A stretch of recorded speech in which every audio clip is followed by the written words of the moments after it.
24th of May 2024. Today is Friday. Welcome to another weekend. I want to appreciate you guys always. Those of you who are dedicated and listening to what we have to say from time to time. The last time I was here was last week. I thought I can make it to be around every day or every 2 days, but it's not been easy for me. I want you guys to pardon me, especially those who love to listen to truth. Welcome to Biafra Global. Sorry, I wanted to welcome to Truth Channel Network.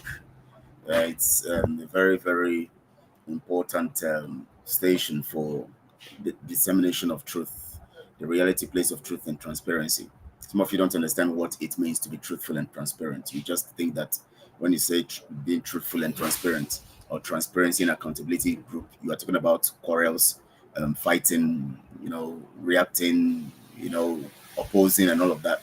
Some of you don't understand that life is about, a steadfast path to being formidable to the facts of what you are pursuing in truth. Because the only way you can gain anything very, very concrete in life is to accept the fact that it is only truth that is consistent in life. Any other thing that you do that is outside truth cannot be sustained for a long time. In fact, it will have to beget more. It begets. It begets here. Let me put that way. It begets more. Controversies, more. Um, you know, designs of wickedness to sustain lies, and that is why it always costs human lives at all times. Look at the places where you find people struggling with the narrative of truth. You would always find them always killing one another, and there's always a takeover somewhere or a destruction somewhere and insecurity somewhere, something like that. But I want to thank Chukwokike, who has made it possible for us to understand that truth is the only narrative that would help us to get result in anything we do. And today I'm not putting on my face cap. I'm coming up open, without that, and it's very, very critical. So thank you all for joining. Those of you who are joining now, those of you who watch later, I want to appreciate you. We've been talking about the first step to, to freedom, the first step to freedom, yes. And sometimes we actually are pursuing some stuff when we don't even know why we're pursuing them. We actually are pursuing some stuff without knowing our capacity to pursue. It's like somebody who goes for a marathon race, and you have not assessed your capacity to run that long. You have not tried. You just go and register for Olympics marathon race, and you have not done your homework to ascertain if you can sustain such, momentum for going that long for as much as to be able to compete with other people who are coming in that direction or in that dimension. These things are very, very important. When you want to get into anything, you must assess, and make sure that you have a pure and critical understanding of what it actually is and what it takes to fulfill those narratives and to do those things that you have to do. Very, very important. But some of us just think that when you hear of freedom, you start jumping. When somebody comes and brags on social media, all you do is jump around the person, and then you just become a mugu. You fall mugu, they play you mugu. Mazin Namikano has proven himself over time that he is formidable in this. I wonder why people would not reason along the line of this great man and understand that to be truthful means to resist anything that is out of truth. Those of you are dancing around all these nitwits on social media telling you they are fighting for freedom. Anybody who is telling you they are fighting for freedom now, they're lying to you. The truth about it is that as long as Mazin Namikano is still there, we are not, we have stopped.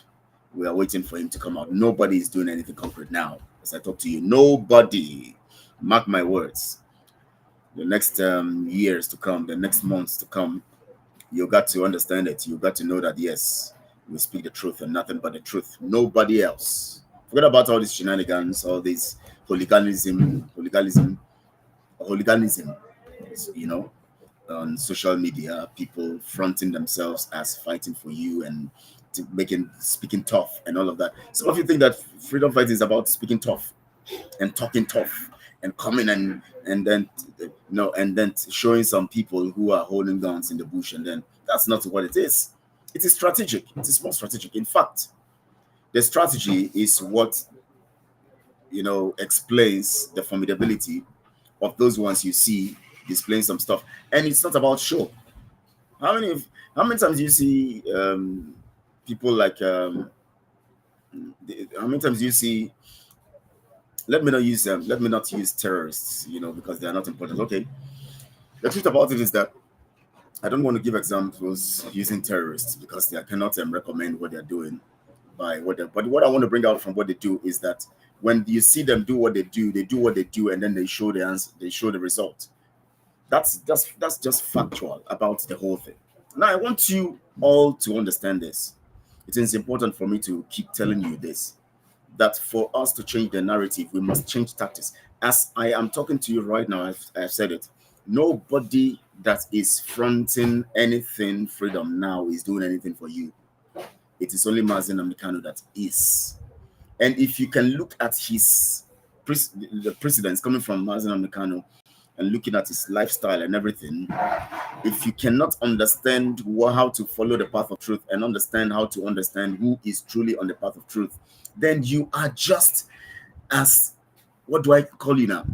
You have not yet understood. You still, I don't want to use words that people will think I'm insulting them.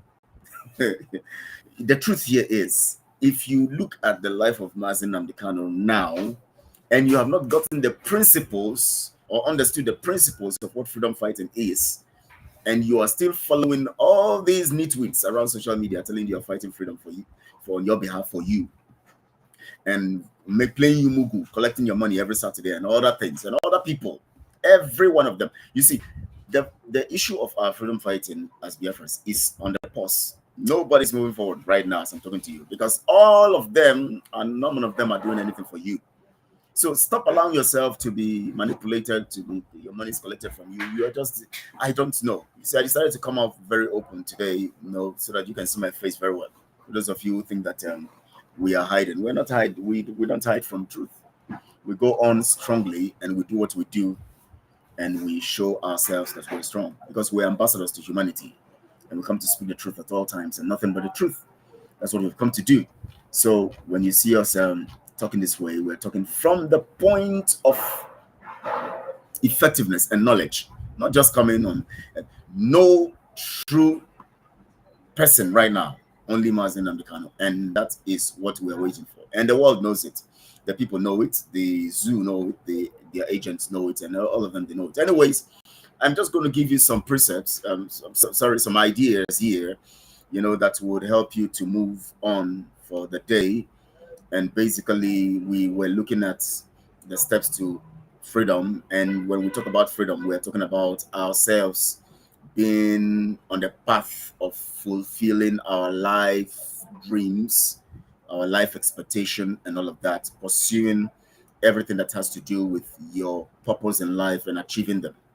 That is what true freedom is, because it is when you understand who you are and you understand the fullness of what you represent, that you can now begin to interpret it to in relation to dealing with other people and how you relate with other people and your community as a whole. You cannot talk about formidability and talk about being on the right path, or talk about being on the path of truth without understanding the trueness of who you are and the assured understanding that you have about what you are called to do and what you represent. And as much as that is, you must understand that the only way you can relate with other people is under the auspices of the understanding you have about yourself. The only way you can relate with your world is under the understanding that you have about yourself. The only way you can relate with any project that has to do with your life, like freedom fighting and all of that, is by the understanding you have about yourself.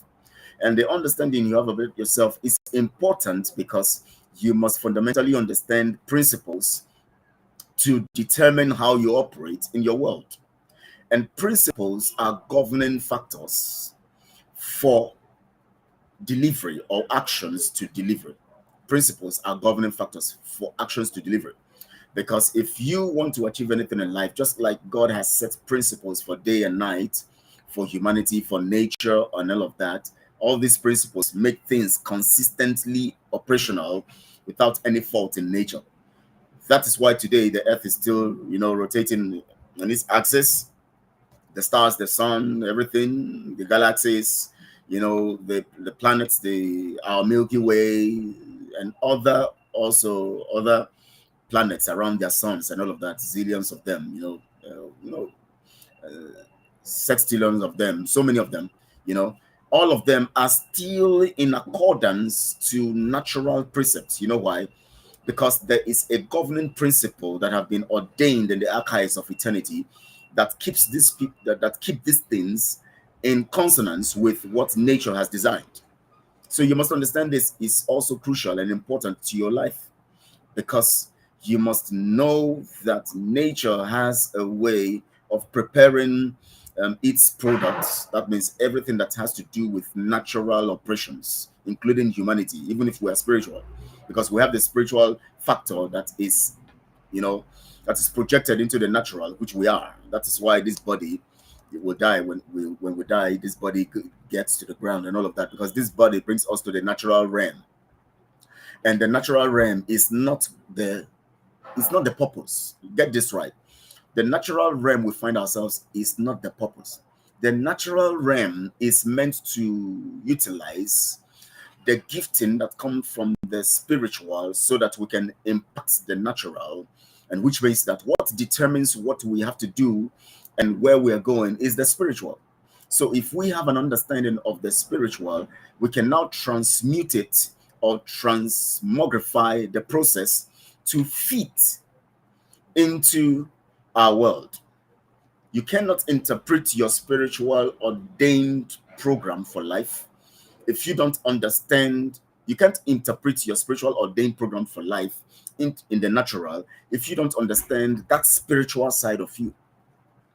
And that spiritual side of you doesn't mean, I'm not talking about religion now. Some of you might think I'm trying to talk about religion. No, the spiritual part of you is what makes you who you are, so that you can now transmogrify who you are and build it to the point where you can now infuse it into your natural world, and then your natural world receives the benefits of it. Now, let me tell you something. The natural world itself has a program from the spiritual. Now, you that is put in the natural world have a program that comes from the spiritual. The spiritual has designed it in a way that your naturals, your program that comes from the spiritual must quantize with the program that the spiritual has for the natural world. So that is where you now have to have an understanding on how to utilize what you have and bring it to the natural, so that you could have a synergy, or it can quantize. If you don't understand why the world is made, then you don't understand who you are. Because it is when you understand who you are, you understand why the world is made. Because it is who you are that impacts the world. Everything that happens in life requires your input.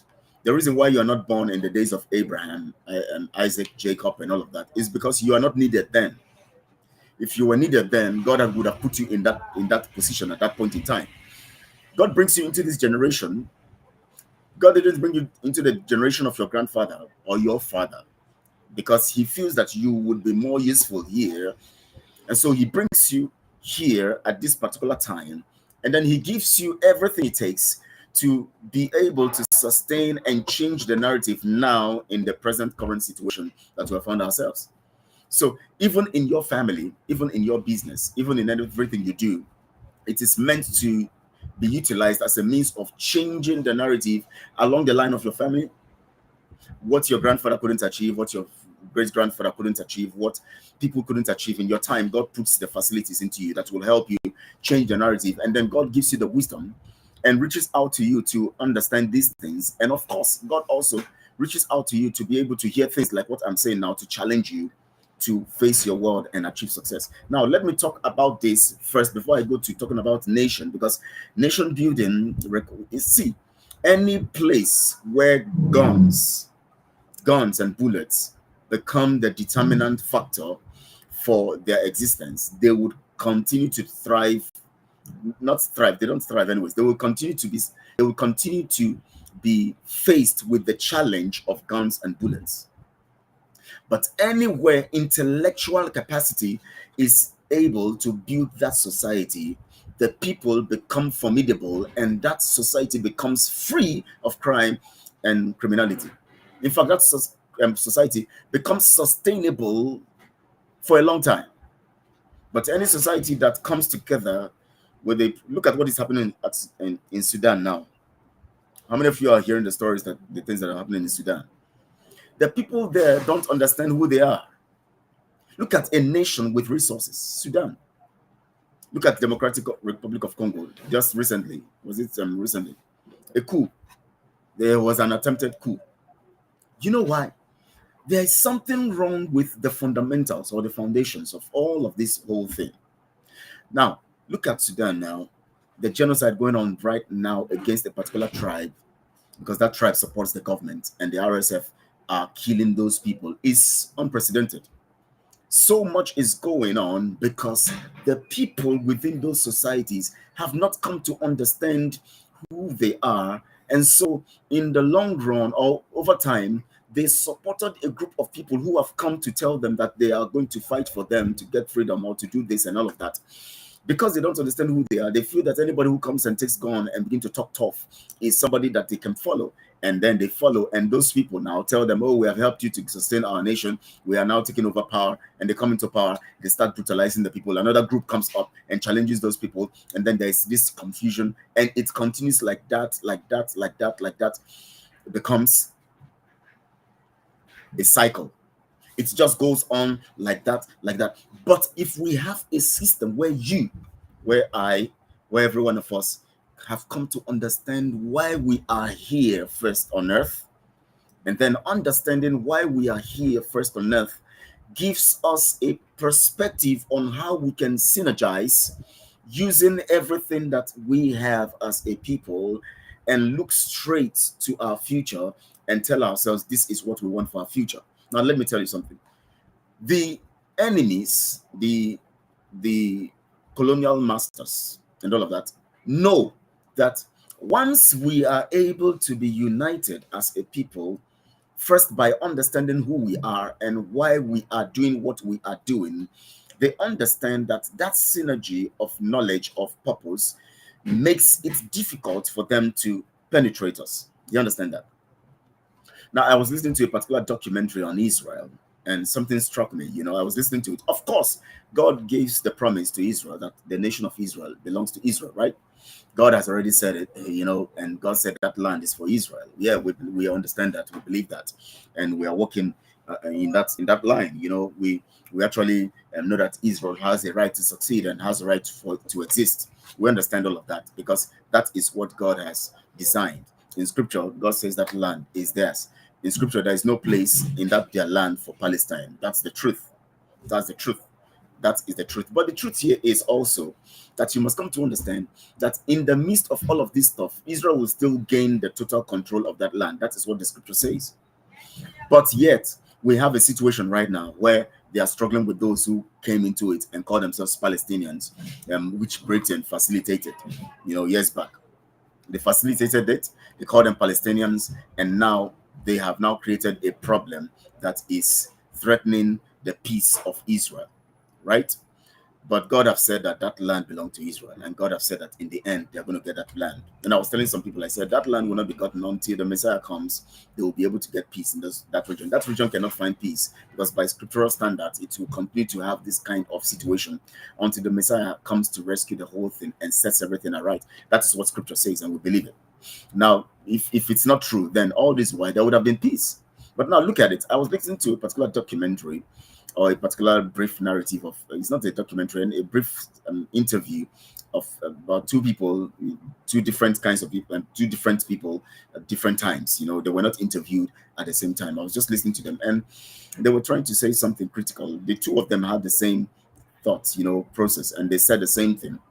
And there was a time the Prime Minister of Israel right now made a statement that people should support his policies for for Gaza and all of that. No need for one state, I mean, two states solution, because if they want to get two states solution, then they would have to, if they want two states solution, they should resist his policies or his opinion. But the truth about it is that for them to have only Israel occupying that nation, they have to divide Palestine. You have to divide the people in Palestine. Allow the PLO, that's them, People's Liberation, whatever they call it, to lead the other part of those ones who are in Samaria and other parts of Palestine. Then they allow Hamas to continue to, govern Gaza. So that, when you give people power, they want to secure that power. So they fight the other person, even if they are one. They want to fight to make sure that they retain that place. That is what Britain is doing in the zoo.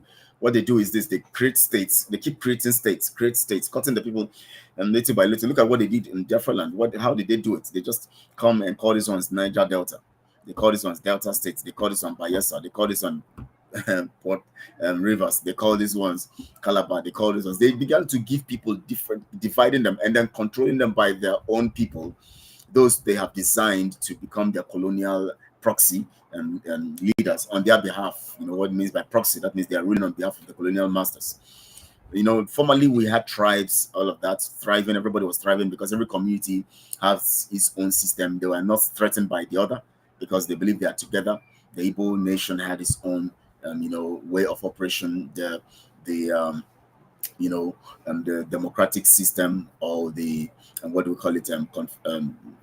Confederate system. Anyways, I think there is a fusion like that, because we had a system where every community has its own head and all of that, and people were surviving well. We understood the hierarchy of operations, and everybody is critically involved in the control and the understanding and the leadership of their community and all of that.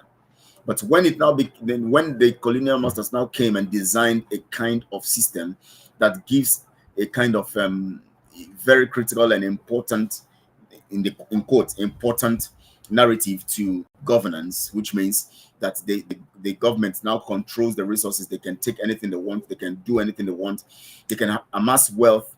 They amass wealth in to the detriment of the people. When they created that kind of system of government that claims to be democratic, but yet it is used to milk the people, keep the people impoverished, tax the people, and cause the people to be in poverty, continue to be at a particular level of success. You just have to struggle, and before you know it, you are dead, and somebody else takes over, and all of that. That system of government began to keep the people in a particular position, so that they keep struggling all their lives, so that they would not begin to think of how to rescue themselves or fight, because they're thinking of feeding their families, they're thinking of continuing their family stuff and all of that, keeping their children going and all of that. They're thinking of all of this stuff, and before you know it, they're old, but the government is milking them. Now, when that became the situation, everybody began to see governance or government as a very lucrative business. That is when the colonial masters now decided to begin to divide everybody. Now they divide you, they give you that system. Divide you, they give you that system. Divide you, give you that system. So few people will be jostling to get that position to control other people. And because they want to control other people and make so much money, because politics have become so much a lucrative business, they tend not to fight their other brethren. For instance, they come to Igbo land, they divide it into different parts. They're buying this, blah, blah, blah, blah, blah. They give one to this one. They give one to the other person who is their colonial stooge. They give one to the other person. That person, because he knows he's going to amass wealth from his people, he doesn't want the other people who are his brethren from the other part of Igbo land that have been cut to interfere with what they are doing. He wants to stay and just do his own thing. And he wants to keep the people away from other people. And that is why today you hear some other people who are Igbos and tell you, people who are the Queer people, will tell you they're not Igbos, because this divide, and they now position people who will lead them, who will keep telling them, giving them that narrative that they are not Igbos. So you see, these are the problems that we have. Fundamental. We must understand the fundamentals of these problems, so that we can deal with these problems as much as we can deal with situations that are around us as a people. Very, very, very important. Very, very, very, very important. Very, very, very important. Unless we don't want to actually achieve success in what we're doing. But if we want to achieve success, we must look at these things critically. That's the truth. How much do you know? Some of you are just busy. All you do is run around people. You are celebrating other people. You're not looking inwards. To build a nation, you must first build yourself. You must first have understanding. It is your understanding and my understanding that will come together to now build a formidable society. Let me tell you, it is very easy for us to get freedom when we have a very better understanding without guns. Very, very easy. It is very, very easy to do that. And how do we do that? Let's come together, have an understanding of building our nation, investing in our land, building our people, building in young people, making them very, very independent in their ability to fend for themselves, setting up developments, businesses, and all of that in each community in our land, making sure that every young person is engaged in that community, in sustaining that community and making money out of it.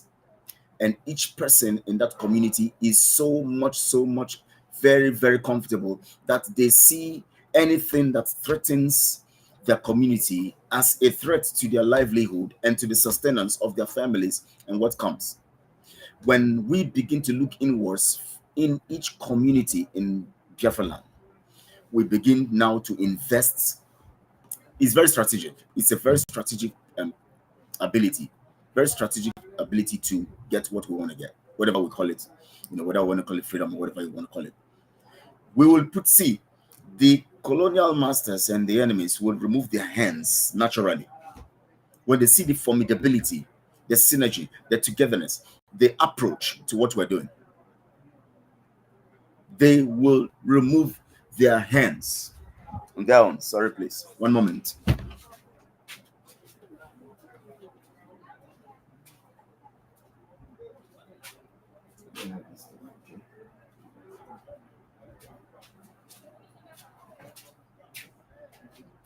One moment, please.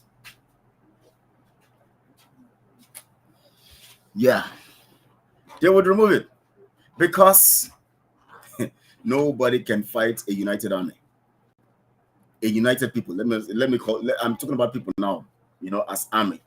Nobody can fight a united people or an army because a united people is an army. Nobody, it's not possible. No matter how strong you are, you said you have nuclear weapons and all of that. You can only come and throw your nuclear weapons and blow up everybody and kill everybody. That's the only thing you can do. And when you finish doing that, the repercussion is coming to you. It's coming to you because you can't kill everybody as long as you're a human being. God has a way of turning the table around. When we begin to look at our communities, that is why I said first, let's gain understanding of who we are first. Firstly, it's not correct anyways, according to grammatical scholars and all of that. First, we must have an understanding, a very critical understanding of who we are. I'm not going to go more than 30 minutes today. In the next 2 minutes, I'm going to end this. We must have an understanding. Then we now begin to have plans, community by community. How do we sustain our young youth that are there languishing, looking for any means to make money by all means? Because they are thinking of politics, they are thinking of joining. Look at, I was coming to my office now. There's a political activity going on in the nation where I am, Ghana here, and I saw some of the youths who have been cajoled to come and make registrations so that they can fall under a particular party, and they were giving them breakfast this morning. They were tying some stuff in nylon, giving them like beggars. I was just sad. I was just looking at it. I said, wow. So these ones now came here because their belly. See, when people are hungry, they are easy to control when you satisfy their belly.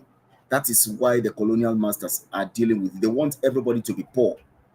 Because when you are poor, you will continue to be under their control and they'll be using you politically to sustain their narrative and their thieving program against the continent or against those communities and nations. We must fight this whole madness. I want to appreciate you guys. Tomorrow Saturday, hopefully I'll be right here also to talk with us and to see that we discuss further. I'll be here on Saturday. Trust me, by God's grace, I'll be here so we can talk. I don't want to exceed 30 minutes today. I know that if you have not listened to this from beginning, go back to the top and listen to it. I want to thank whoever is watching now. want to appreciate you for joining me. I want to appreciate you guys. Enjoy the rest of your day as you go out today to do the things you have to do, and as I do my own also. God will bless the work of your hands, and everything you do will succeed. God bless you very good. Thank you so much. I appreciate you. Enjoy the rest of your day.